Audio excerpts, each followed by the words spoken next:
Hello and welcome, cool cats, to BL 172.9. If you've been part-time dreaming and scheming a plan for your great escape, then grab you a plate because we're serving smooth, creative hits that'll make you want to quit that 9-to-5 job. Now sit back, relax, and you'll see, because you are traveling first class to where the part-time dreamers be.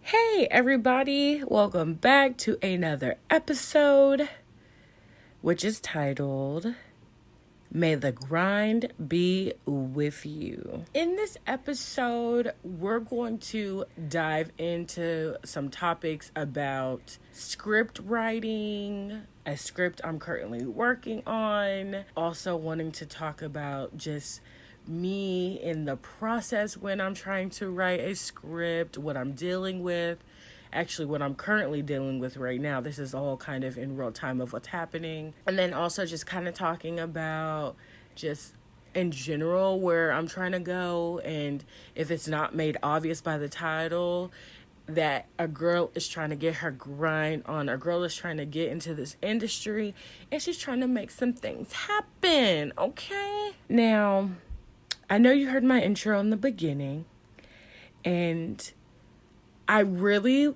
like the vibe of it. I kind of want to stick to it. Well, not even kind of, I am, because I re-recorded it and went ahead and just added it to this one, but just refined it a little bit because I'm really feeling it. And then I had some people let me know that they liked it. And I realized the last time I spoke about it in my previous episode, I had said that I was going for like a smooth jazz station type of vibe. But to be honest, it's more of a 70s jive talk where it was always like a play on words. Almost like if you've seen the movie Dolomite's My Name, the creator who made Dolomite, when he talked and did his comedy, it was on rhyme, everything he said. But my version is a lot less vulgar. And so my sister also said I sounded like the DJ that was in The Warriors. So if you've seen that movie, you'll know exactly what I'm talking about. And I grew up with my sister. I get some Warrior DJ vibes in it, for sure. For sure. Okay, guys, let's get into why are we here today? Well,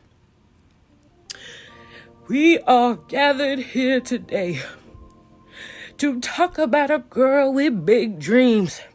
Bigger than St. Louis, she said. Her imagination and her love for film has been a big factor in her life since she was a little girl. And now she is trying to go for her dreams.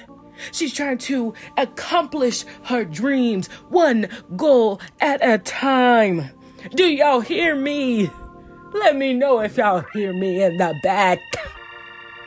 And one of her dreams is to write a Harlequin... excuse me. The Harlequin script. Yes, sir. That's the villain from Batman. That is Joker's love interest, which is very debatable, y'all. Okay, I know y'all like that story, but it's very debatable, y'all.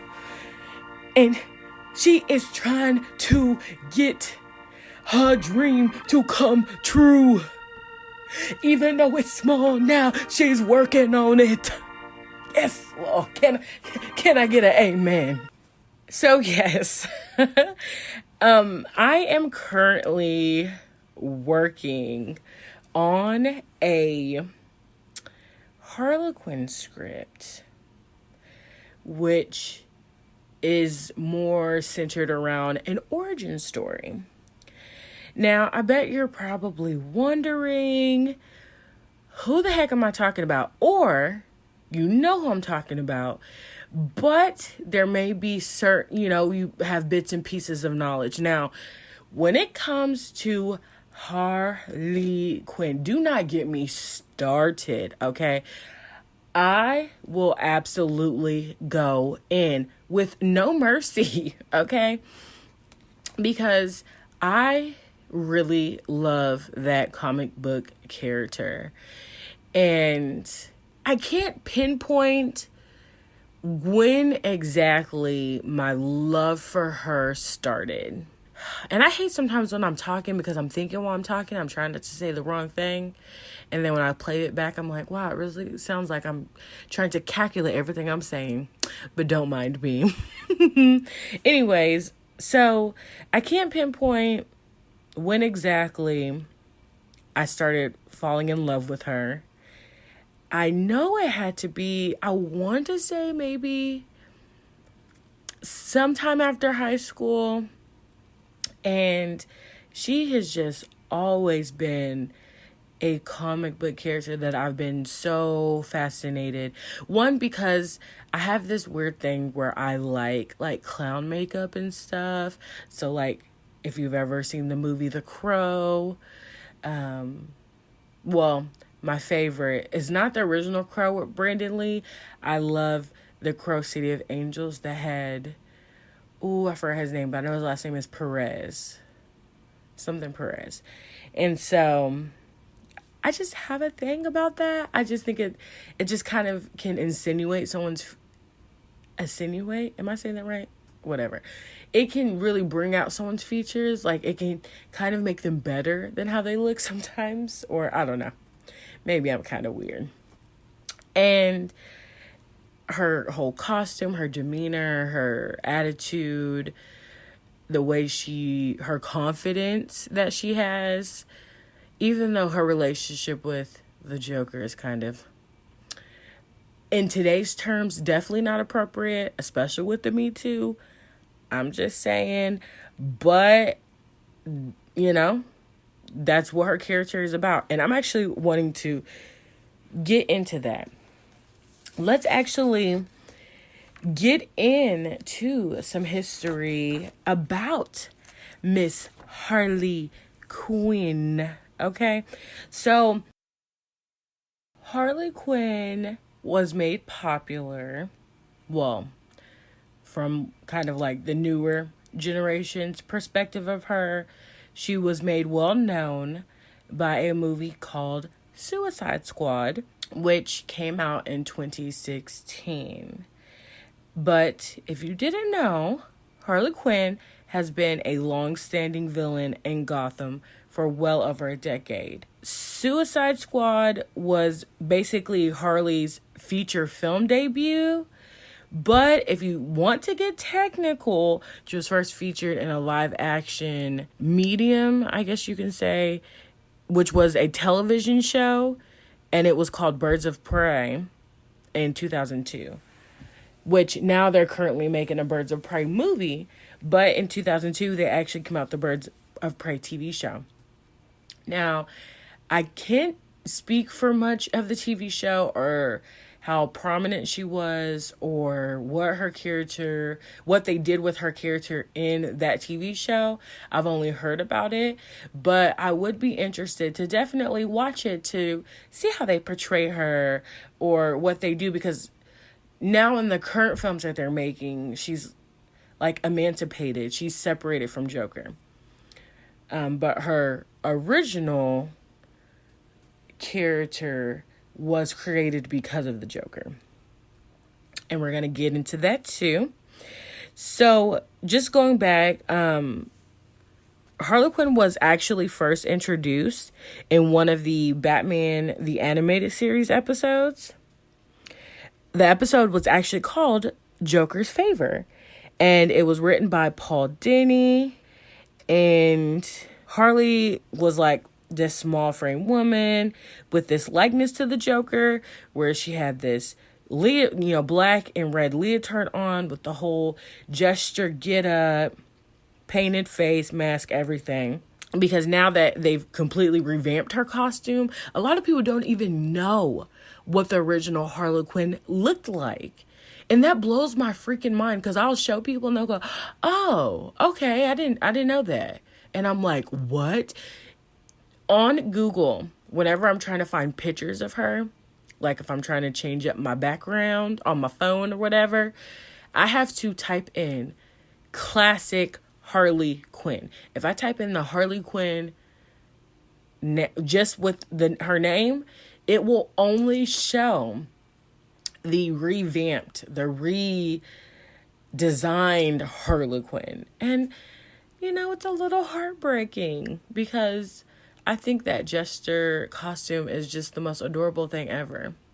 But besides that, when she originally appeared in that Joker's favorite episode, she was only supposed to be basically like a walk-on role. She wasn't really supposed to hardly have any lines. She was supposed to just literally be there for support. Because they thought, why not throw women in there? Something a little different. But the fans actually loved her. So even with her just appearing on there, everybody's like, oh my God. Because I believe the original plan was they wanted this scene where the Joker, they wanted someone to like jump out this cake to like surprise these, I think it was like public officials or something. And they thought, well, that's going to look weird if the Joker does that. I guess because maybe jumping out of cakes is associated with strippers. I don't know, maybe.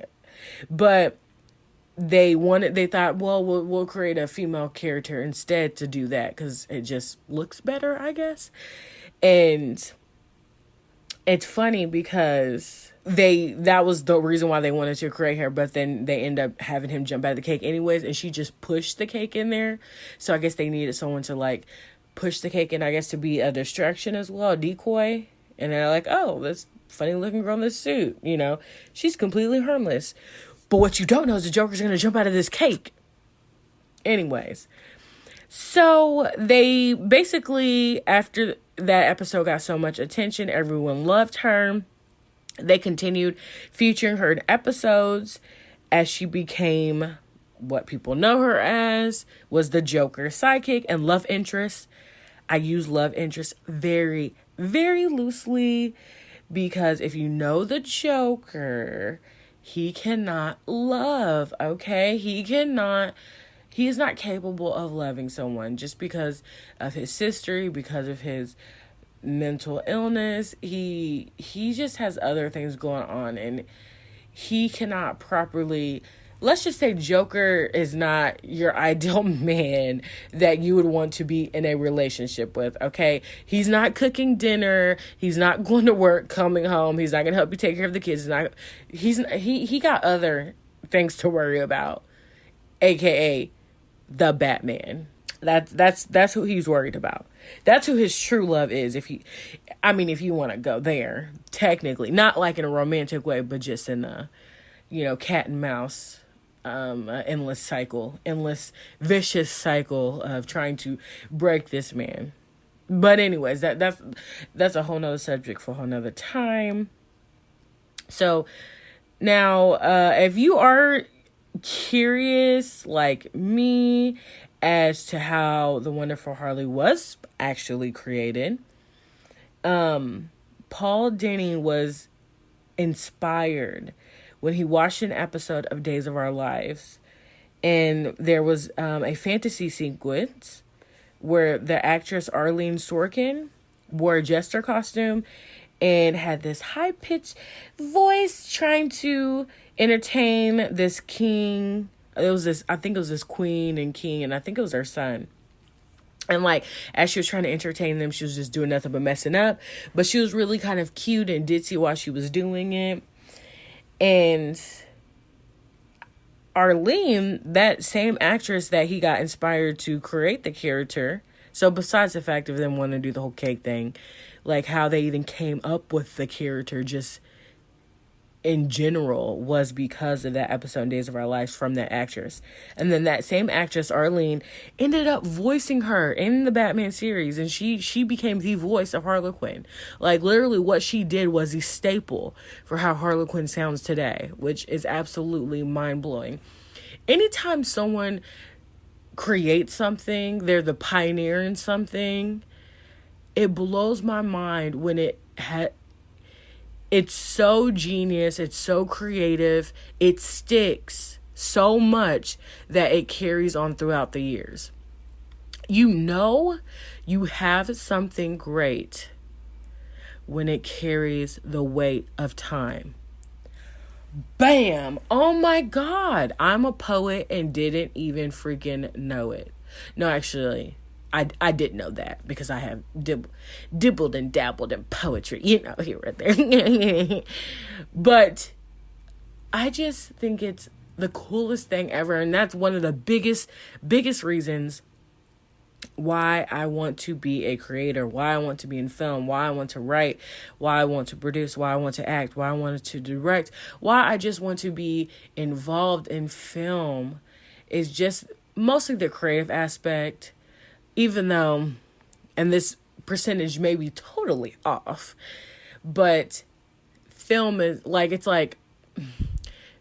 probably like 80% business and 20% creativity.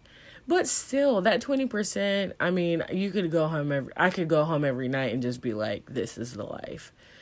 It would never even feel like work. Like, I know that for sure. Just from the experience from doing my short film that I did, oh my gosh, man, that wasn't even work. Like, it literally wasn't work when I did that. And that was a confirmation for me, which, like I mentioned in the last episode, and what I'll say again, that whole me talking about my short film, that is definitely going to be an episode in itself. Okay, so getting back on subject. Let's see here. Let's see. So, okay, the name Harley Quinn, right?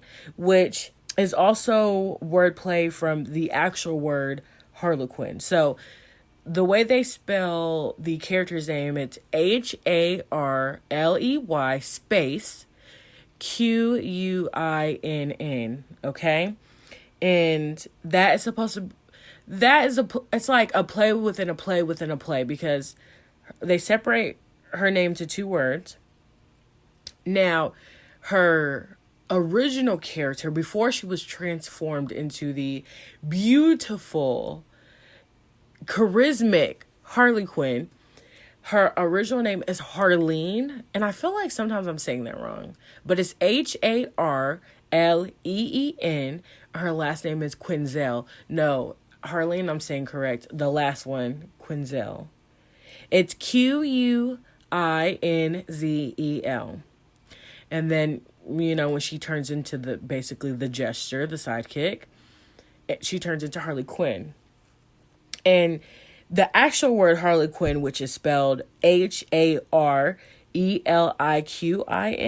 that is like, it's just like a classic clown character. I believe in and don't get me wrong, because I'm horrible at history, guys. So if y'all have more information about this, just correct me. I think I looked it up, but I was still kind of confused about it. But it was basically Harley Quinn is like a gesture that is to entertain someone. And I want to say that was like, medieval times, somewhere along that, I guess, like to entertain the kings and queens. And I want to say like 18th or 19th century, maybe 18th century. Stop saying So they even began to incorporate. I'm sorry. Let me go back a little bit. So on the subject of her name being Harleen, and the voice actor, her name was Arlene, literally Arlen. And literally Harleen's character, her original name is freaking just with an H in front of it. So, she voiced the actress, and they basically named her after her. And I just thought that was so cool. So cool. And let's see here. So once she began, okay, so she started off in the anime series. They kept putting her in episodes. Everyone was loving her. They even began to incorporate her into the comics as well. And the first issue was in 1993 in the Batman Adventures issue 12. So and I don't know if I even said this date. I think I missed that. But the first episode she was in was in 92. So basically like a year later. Then that's when they said, okay, we're going to start putting her in comics. Which is actually funny because normally characters are built and then... Not built. I'm trying to think of another word. Where they create someone, but like over time. So the character, they develop a character. There we go. They develop a character within, normally in a written, a literature form, comic books, and then they get turned into animations. Like if it does become a series, and it was the opposite for her. She started off in the series and then was in the comic book. So I thought that was super, super interesting. So from there, in 1994, her origin story was in the graphic novel, The Batman Adventures Mad Love. Oh, one of my favorite episodes. So what we learn in the Mad Love is that episode, well, let's just say in this graphic novel, when they first originally created it, that was her time to shine because we knew nothing about this character. At the point that we see her as Harley Quinn, charismatic, the red and black leotard, the whole get-up, right? And in the comic book, they introduce her backstory, and it's titled Mad Love, where we learn that she's an intern psychiatrist at Arkham Asylum who ends up falling in love with the Joker who had been admitted there, and she started interviewing him and somehow found his crazy self charming. And then she ends up changing her persona to what we know as the Harley Quinn. I know, like, pretty kind of cut and dry, because Joker, obviously he has mental issues, so he's locked up in an asylum. She was an intern psychiatrist. She ends up falling in love with him, which you have to think, what is wrong with her to fall in love with someone who is completely off their rocker? But it's almost commentary on women being in relationships with men, just for the simple fact that women tend to sometimes get in toxic relationships because they always want to see the good in the person, or they completely will ignore the bad and they will just see what's good in the person. I don't know another way to word that. Not saying all women, and it's not their fault that they do that, because women are naturally nurturing and they love, want to love on people, and they want to have someone to love, and they want someone to love them. And if you can make a girl laugh, which his name was the Joker, he was able to do that. And then also, if you feel really bad for someone, or if you think that they can change, you definitely just have that urge. I don't know, women just have that urge to just help people.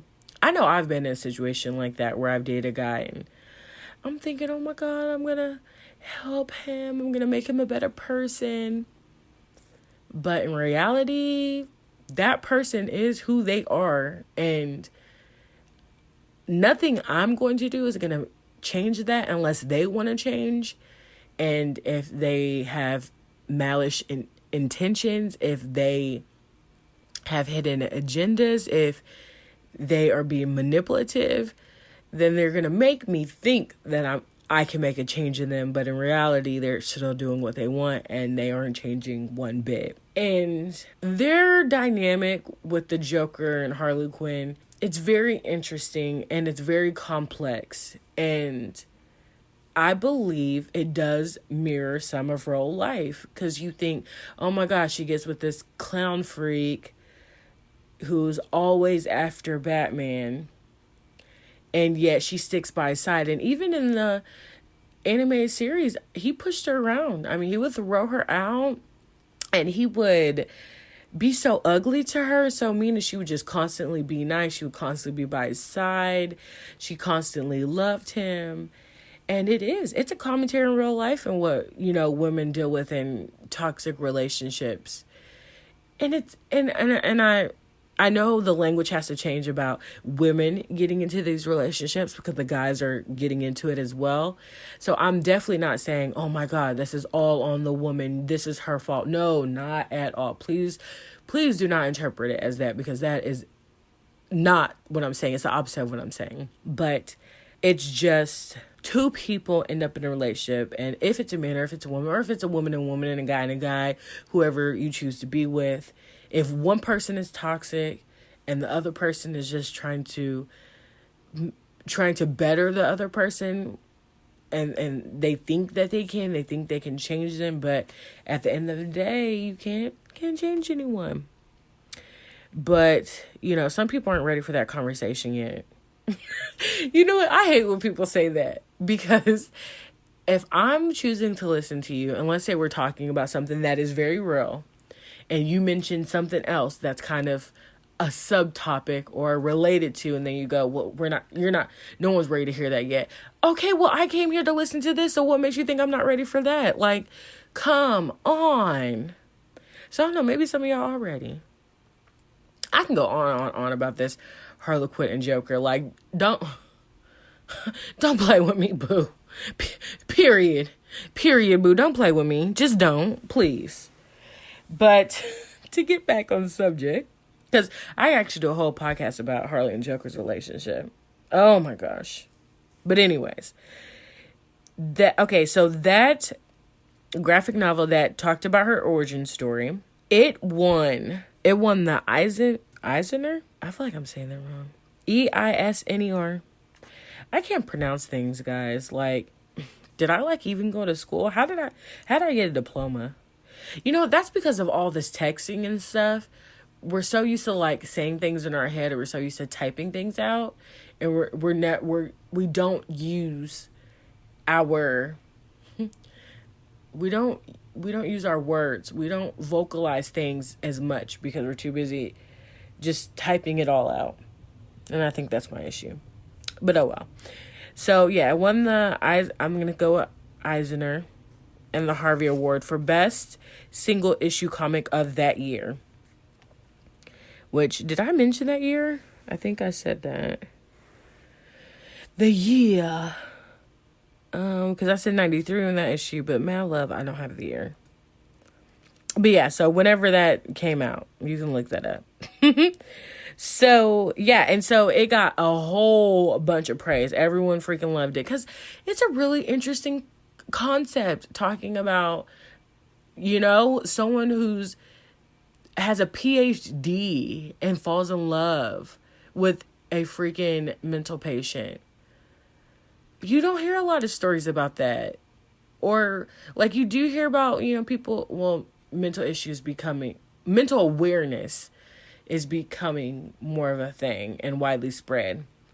But in the 90s, it was kind of before its time. I mean, if you really look at the subject matter, even though at the end of the day, it's a comic book, but we know fiction mirrors reality.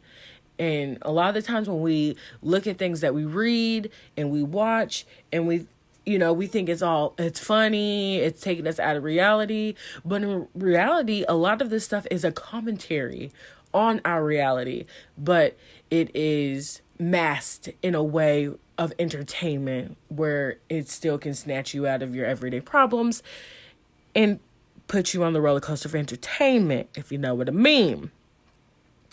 Now, even though that comic book was widely praised, it was deemed too violent for the animation series, but eventually it did become an episode in the new Batman Adventures.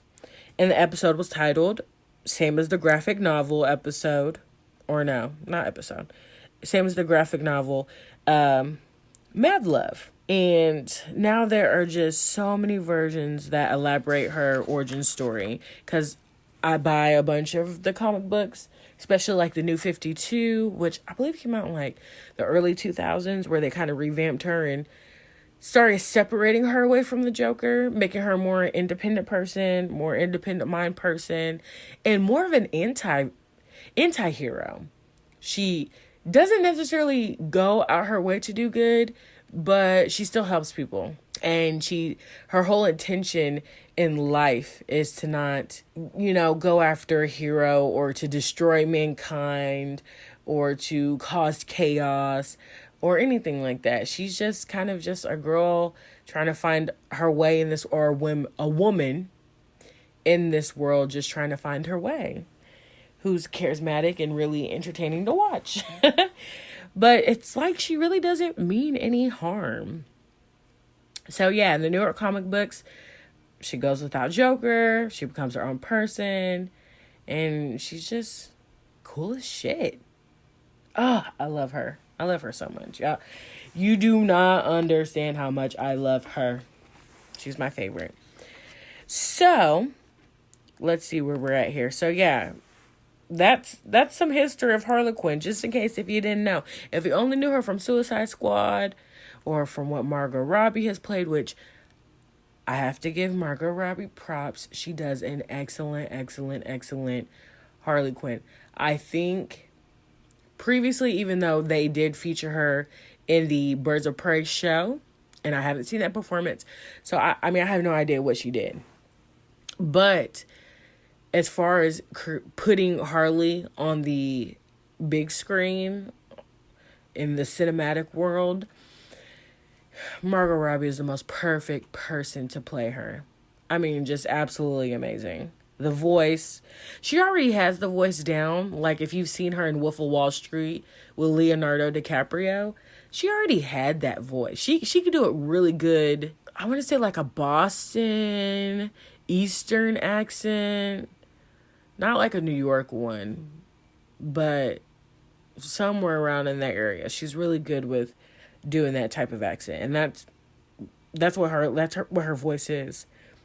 Because if I'm not mistaken, I'm trying to see in some of the origin stories I've read, I think that she was originally birthed in the Bronx. I don't think she was born in Gotham.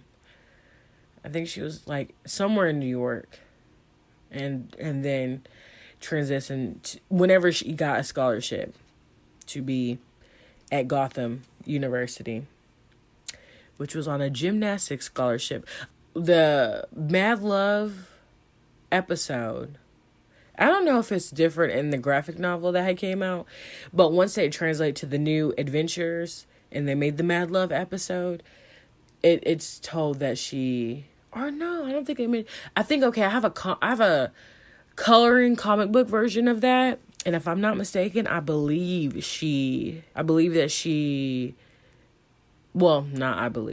Batman literally says that she got a gymnastics scholarship to go to Gotham University, and that's how she ended up getting her PhD and such. So to kind of move on from that, so that's a little bit of Harley Quinn history. Now, this was around, I think it was the beginning of last year, because I'd always been a fan of her. And I just got really curious because we know her origin story, but that's not really it's an origin, like the beginning of, how do I say this?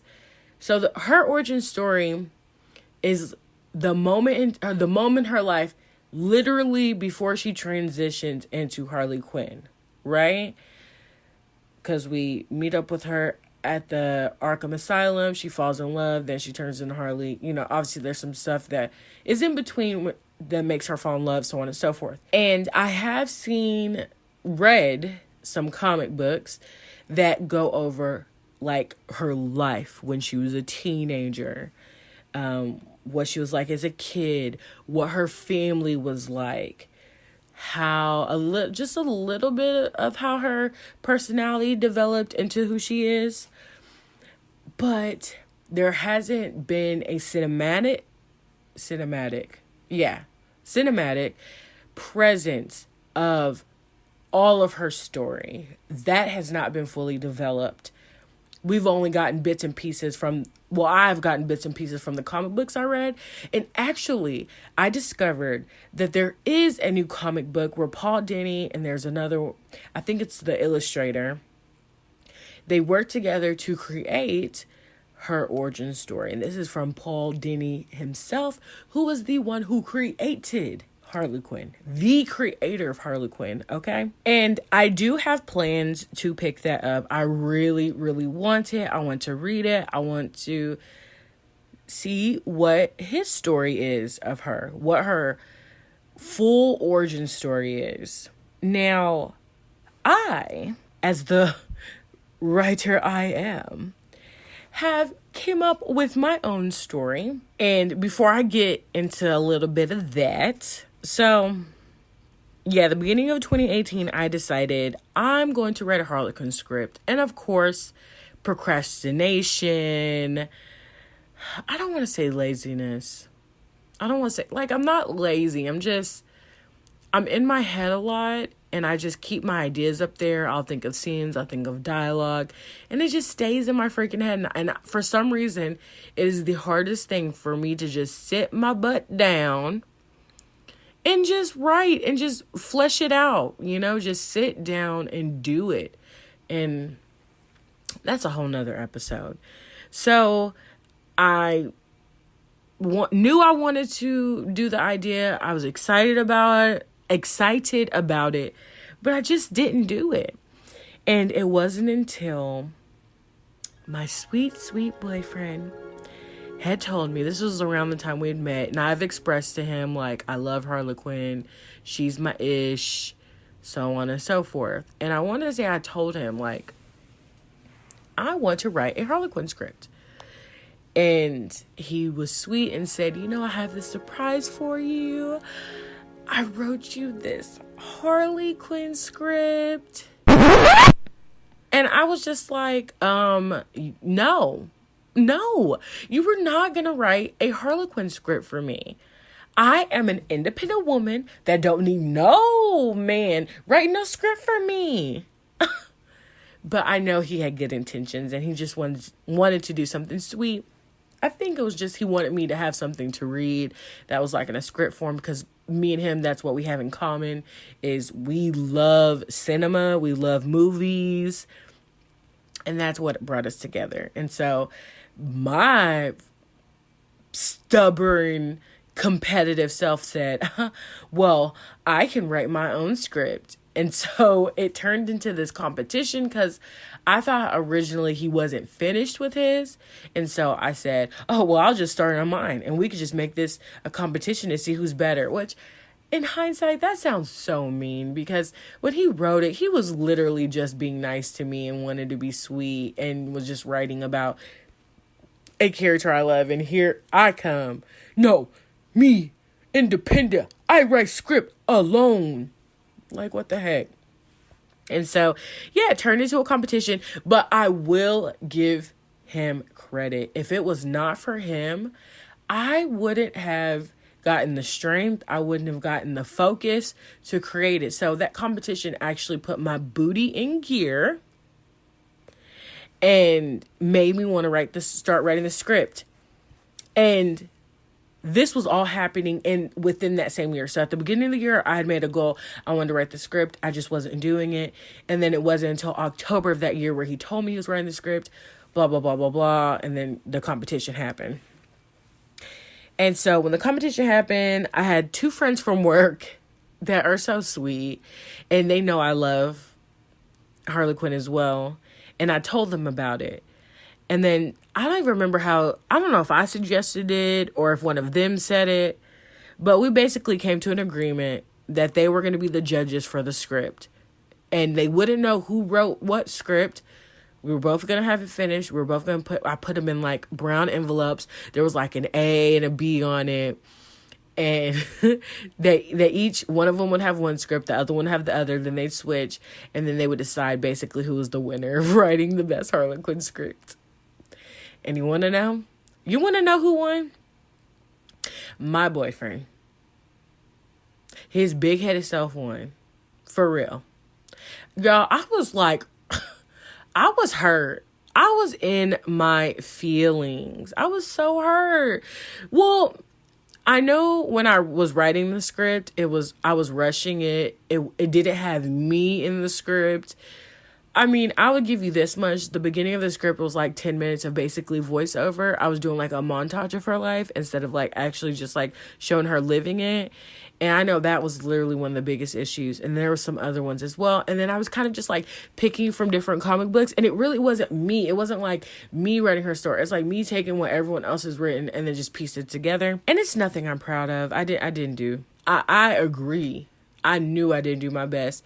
And I know that was not a good script. I had bits and pieces in it that I loved, but its all entirety, no, that could not be made into a film.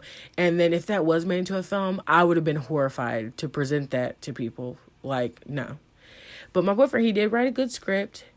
He did write a very good script. I thought he had got it from offline. It was that good. Every time he writes a script, I'm thinking he's copying it from offline. I'm like, you did not write this. There is no way. Not saying I don't believe in him, because I do. But now I know he's a very talented writer. But anywho, so we had that competition. I lost. I was pretty down about it. It didn't make me upset. But I was upset at myself because I knew I could do better. And one of the lessons I've learned with screenwriting is I shouldn't have to be able to explain what I'm doing in a script. Someone should be able to read it and understand it and should pick up on it. I shouldn't have to explain it. I shouldn't have to argue my points. Because if it doesn't translate on screen, then that's a problem, you know? So here we are, a year later.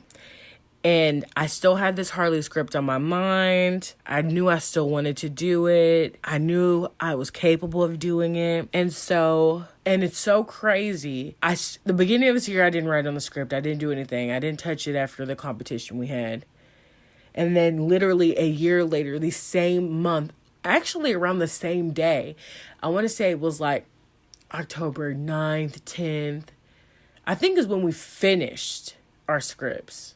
Yes, I think that was when we finished. Because we started working on it, I believe, in like September. But I started working up on my script literally when we finished it the same time last year. It was almost like, okay, we were done with it. Now it's time to start back up. Let's rewrite this bad boy. And throughout this process of me, as I'm working on this script, I've felt so motivated. I've felt so driven. I do lack the focus, but I have gotten, right now I'm currently like 110 pages in. The goal is a 2-hour film, and rule of thumb is a minute per page. So 120 pages would equal a 2-hour movie. Because 60 minutes plus 60 minutes. And I'm pretty proud of it. I got a little discouraged at some point because, okay, I came up with this whole grand idea, the B plot in it. Because we know the main plot is when she falls in love with the Joker and how she turns into Harley Quinn. But a B plot is something that happens in her life. And I kind of was changing everything around because I'm doing too much of this and that shouldn't be the main focus. So let me take some of this out and kind of like rework it. And when I was reworking it, I just kind of was like, ugh, I'm done. I don't want to touch this anymore. And I stepped away from it. And then I came back to it some days or a week later, something like that. Time passed. And I read it and I go, oh my God, this actually like fits really good together. It makes sense. Because that's the biggest challenge when you're writing a script is anything you write in the script has to have a purpose. It's almost like when you're creating a piece of clothing, the fabric has to mesh well together. Because even though if you're creating all these different pieces, like, you know, if you're attaching the arm to the, you know, to the actual jacket part that's going to cover your chest and, you know, cover your stomach and stuff, it all has to piece together. You have different elements to it, but when it's all said and done, I should be able to know that it's a jacket. Someone shouldn't have to justify to me and say, this is a jacket. This is how, you're supposed to, okay, look at this. Look how I put this on, and look how this is going to fit on me. I shouldn't have to justify it. It should just come together. And so that's my biggest challenge, in making sure everything has a purpose. Everything links to something else. And so, and I gave myself a deadline, which was Thanksgiving. And I said, I want to finish my first draft, because technically this is not like me finishing it done. This is just a first draft, meaning it has many more drafts to go. But this is the start, because you have to start somewhere, right? And I didn't make the deadline, sadly, because I'm here talking about it. Even though I could be talking about it for good reason, like, oh my God, I finished. But I'm talking about it because I haven't finished, because I've hit a dead end. Now, just to give you a little bit of insight, well, actually, I did mention it before, but yes, my whole stick is that I wanted to tell a full origin story. So even beyond her relationship with the Joker, who was she? Where did she get her personality from? What was her family like? How are we getting to, okay, let's start with A. How are we getting to C? And then from there, what is the development, really diving into the relationship? What made her fall in love with him? What made her want to risk everything? What was her motive during the whole process? What was his motive during the process? How did she become a psychiatrist? I had a lot of questions just about her past and her history of who she became and why did she become who she became, And so, or maybe you don't know, but I just wanted to really develop the character, but in my own way, because I have some twists in there, definitely, for sure. And I just definitely want to do her justice. I definitely need Warner Brothers to give me a call. I mean, hit me up. And I know this is going to sound so dumb, because it's like, you love Harley Quinn, which is associated with Batman, which is within the DC universe. And I had no clue who was the production company or who owned them. And it's Warner Brothers. And I felt so dumb when I found out. And I was like, this whole time I've been talking about it, writing the script and stuff, no one's ever said, yeah, Warner Brothers, they make the DC films. Huh? Even though, low-key, I'm not ready for that pitch meeting yet. I ain't ready for that pitch meeting. I got a lot of work to do. But it's going to happen. It is going to happen. That is definitely a dream of mine. So, deadline was November 28th. Didn't make that. But guess what I'm going to do? I'm not going to put myself down. I'm not going to be discouraged. Yes, I may have little moments where I'm sad, or I may not feel like I can do it. But overall, I know I can, and I know I will. Period. Pooh. So I've created a new deadline. It's funny. The first one was November 28th. Now it's December 28th. I think it helps to give myself deadlines, because it kind of puts some fire under my booty to say, come on, let's get this going. But I know ultimately I want to take my time with it. I want to do it the way I want to do it. I want it to make sense, and I want to be proud to show it to people. And I know I have friends already lined up ready to read it. They're like, oh my God, when you finish your script, let me know. I want to read it.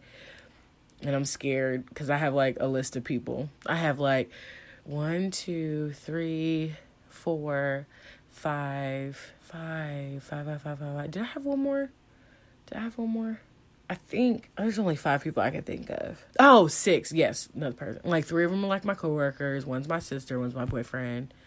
One's a friend of mine who's a creator as well. She wants to be in the industry. And so I'm excited, y'all. I'm so ready. Because I really want to, this is more of like, I know as of right now, I'm not going to get a pitch meeting with Warner Brothers to pitch the script, even though there is nothing but space and opportunity for Harley Quinn.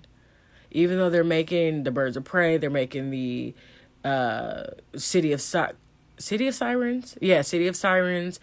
I think they're still doing the Joker and Harley Quinn story. But I have hope. You know how many Batman stories there are? Or Batman movies? You know how many Superman movies? You know how many Spider-Man movies? There are so many movies made about the same people. I'm not going to sit here and go, oh, well, they're making that movie. I shouldn't make mine. It shouldn't even matter. I shouldn't even write that script. No, I'm going to write that script. Because One day it's gonna happen. You know what? They may change some things. They may rip my script to shreds and change it all up. Well, hopefully I would love to be able to direct it myself. That's not one I wouldn't want to sell. I definitely want to be a part of it. But I just know this is something I want so badly, even though I've been mediocre in my attempt to pursue it. It's something I want so badly that there is no absolute way that I'm not going to be in this industry. I'm not going to be a filmmaker. I'm not, like, there's no way I'm not. Like, it's going to happen, period. Because if there's something you really want in life and you feel it deep, deep, deep, deep, deep in your soul, that is what you're meant to be doing, that is your purpose, there's nothing else for me to do. And I'm going to be going for it till the day I die, period. So I know I kind of went a little into my no bake motivate Bila Day for a second, which she will show up to. She will show up and show out. So let's see here. Yeah, so this Harley Quinn script, it's been super, let me go back. So the whole point I was trying to make was this is a script that's going to go in the vault so that whenever I do get in front of Warner Brothers and I get to pitch that script, I'm going to have it to show to them. And they're going to realize, oh my God, Bila Day, where have you been? Why have you not been in our office? What you been doing out there? You been working there? Why ain't you been here? Girl, please. Come on, let's go. Where's the paperwork? What's that line in the Cardi B song? What is it? Something where she's like, where's a pen? I like $1 million deals. Where's my pen? Bitch, I'm signing. Okay, that's me all day. Big dreams. Gonna make them happen. And also, once I finish this script, because this Harley script, I have to get out my system. Once I get out my system, I'll be Gucci, I'll be gravy, I'll be turkey, I'll be ham, I'll be cranberry, I'll be stuffing. I will be good. And then I want to then begin working on I want to start with short film scripts to kind of like get myself back into the swing of things.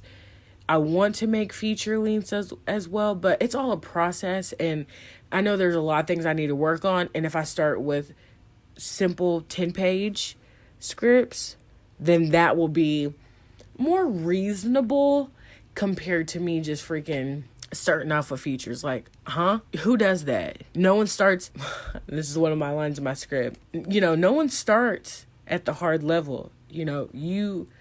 You work your way up. You start at level 1, you go to level 2, you go to level 3. And I like that. I think I'm really good with dialogue because I feel like when I say my lines out loud when I'm writing a script, it sounds like something someone would say. I don't think I have trouble with that. Maybe I do. I will see when I have my peeps read my script what they think. I hope they love it. I think they'll love it. I know there's going to be things they're going to say, oh, well, maybe we should do this. But I don't care what you say because I like it. But yeah, definitely going to be working on other scripts. And when I get to that point, I will keep you updated on the script, on my progress of it. And if anyone knows how to not procrastinate, give me a call. Please, let me know. Give me some tips because other than just doing it, I don't know. I don't know what I'm doing sometimes. I'm crazy, y'all. I'm crazy. Okay, I think I've talked too much. Oh my God, this is a long episode. You know what's so funny is I thought, oh my God, it's going to be so hard for me to make longer episodes. And look at myself. However long this episode is going to be, I think it's well over maybe an hour. Oh my gosh. I just want to give a shout out to my other podcast that I have. It's called But Ma, That's My Favorite Movie. I talk about movies on there. And I work with my friend Dre. We basically have a different topic each week and we just talk about movies. It's not like movie reviews. We introduce movies. We also talk about current movies that are coming out in theaters, and we also play games on there. We have subtopics. We have just a bunch of stuff going on. It's really cool. It's more of a comedy. So check that out. That's on Anchor, that's on Spotify, that's on Apple, that's on Stitcher, that's on, just Google it. You can Google it or search it. I have a Facebook page, I have an Instagram, Twitter, all that good stuff for But Ma. That's my favorite movie. So definitely check that one out. Let's see. If you would like a shout out on my episode, let me know. But I just want to shout out some people real quick. Well, one, my co-host, Dre, who I do the But Ma Is My Favorite Movie podcast. He is so funny. He has a YouTube channel. He has a YouTube and a podcast. And his podcast has over 100 episodes. This dude is so dedicated to what he's doing. It is not even funny. I admire him. He's actually one of my inspirations that keeps me going. And when I'm lacking or I'm not feeling like doing nothing or I'm procrastinating, I go, dang, I need to be like him. I need to be like Dre. Forget Mike. I need to be like Dre because he's on the game. And he has a YouTube channel, the same as the podcast, Dre Day, All Day, Every Day. And he talks about all sorts of topics. He goes into pop culture. He goes into religion. He goes into talking about things that make you think. He just has a lot of commentary on things, and he's very articulate. He's very funny. He's very welcoming. He can make you just, forget about everything. So definitely check out his YouTube. Dre Day, All Day, Every Day. He's so funny. And he posts, right now he's posting like every day. So check him out. And my best friend, she has a podcast called Hood Rich Mom. And she has about 9 episodes. She's super funny. She's a character. She's always been a character. Oh my God. She's my best friend. And her name is Mariah B. And she has her little podcast. So definitely check her out. She's coming out with a 10th episode this upcoming Sunday. And she's super funny. She talks about a range of things, mostly about her life, what's going on, she makes it very interesting. And then she is going to be dipping into like pop culture and things happening as well. So check that out. Ooh, let's see. I'm just going to go ahead and shout out my sister. Well, when I talk about a supporter, she shares all my stuff on Facebook, even my other podcasts. She's been super supportive. She's always had some encouraging words for me.